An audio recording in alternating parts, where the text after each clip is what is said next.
राजा आ रहा था और एक बहन भगतमती वो उसी नगर की थी और उसके नगर के पास परमात्मा का आश्रम था छोटा सा। वो राजा जो भगत बन गया था वो नीचे से जा रहा था गली से। वो लड़की ऊपर से कोई कूड़ा करकट उठाकर और नीचे डाल दिया। उसने डालने के बाद देखा तो एक व्यक्ति पे गिर गया और लड़की झांक के देखा। फिर बाद में वो रोले मचाने लग गया, तूने ये क्या कर दिया, कौन है तू बदतमीज। तब उसने देखा झांक के को हो तो किसी आदमी पर गिर गया और आंखें लाल करके कहता है, काश मैं आज राजा होता तेरे टुकड़े टुकड़े कर देता, तूने मेरा सारा हुलिया बिगाड़ दिया। वो कहने लगी, भाई साहब गलती होगी, मैंने देखा को नहीं, माफ़ कर दो, मैं आज राजा होता तुझे बता देता। तो वो लड़की ने सोची, भाई यूँ क्या मतलब है, राजा क्यों कहता है। अब वो लड़की भी आश्रम में आना था, उधर से उसने भी गुरुजी से मिलने जाना था। वहाँ वो सारे इकट्ठे हुए। जब उसने देखा तो वो आदमी है जो रास्ते में इसके ऊपर गलती से कूड़ा गिर गया था। तो परमात्मा से पूछा, गुरुदेव ये भगत है, ये कभी राजा था। कहा बेटी ये बहुत बड़ा राजा था, अब्राहिम सुल्तान अदम नाम है इसका, बल्ख बुखारे का राजा है। अच्छा ये था वो, कहाँ।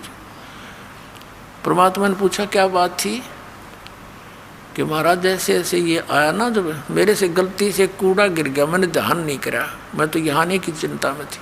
इसके ऊपर जब कूड़ा डला तो इसने बहुत बुरा बोला, तो मेरे तो बहुत गालियाँ दी और कहा यदि आज मैं राजा होता तेरे टुकड़े टुकड़े कर देता। कहा अच्छा बेटा कोई बात नहीं, ये राजा था बेटी, इसमें कोई शक नहीं, बहुत बड़ा राजा था। अब कुछ देर के बाद उसने प्रार्थना की कि गुरुदेव आपके दास को सार नाम की दया करो, यदि योग्य हो गया हो। तो परमात्मा बोले, बेटा अभी तो तू राजा है, जब दास बने ना जब आइए, 1 वर्ष का समय दे दिया। अब वो कहना जी मैं तो आपका दास हूँ, हे मालिक अब कहाँ राजा, मैं तो आपका दास हूँ। कहना बेटा ये तो ऊपरले मन तो बोल रहा है, तू अंदर से राजा है। अब उसको न्यू नहीं डिक्लेयर किया, यूँ किस कारण से कहा, अगजा 1 वर्ष के बाद आना। अब गुरुजी का आज्ञा सिरोधारिये, उठ कर चल पड़ा जैसे आपकी आज्ञा हो। 1 वर्ष के बाद निर्धारित समय और निर्धारित दिन के इस समय तक आना है तेने वहाँ उस दिन। और परमात्मा ने कहा बेटा अब कई रास्ता तो वहीं तेरे घर के पास से आओगा, इसके ऊपर भैंसों का गायों का गोबर और मूत थोड़ा सा पानी मिलाकर बाल्टी तैयार रखिए, और जब यूँ तेरे घर से नीचे का इसको ऊपर चोटी में गिरिए इसका। वो लड़की तो सवेरे बना के सारा सामान तैयार होगी, और ने देखा कद से आवेगा, उसने आना ही था क्योंकि निर्धारित समय दे रखा। वो नीचे से आ रहा था, उस लड़की ने जचा के ऊपर तो तरडा ला दिया और सारा उड़िया बिगाड़ दिया उसका। और फिर ने बोली भाई साहब गलती होगी मेरे ते, माफ़ करियो।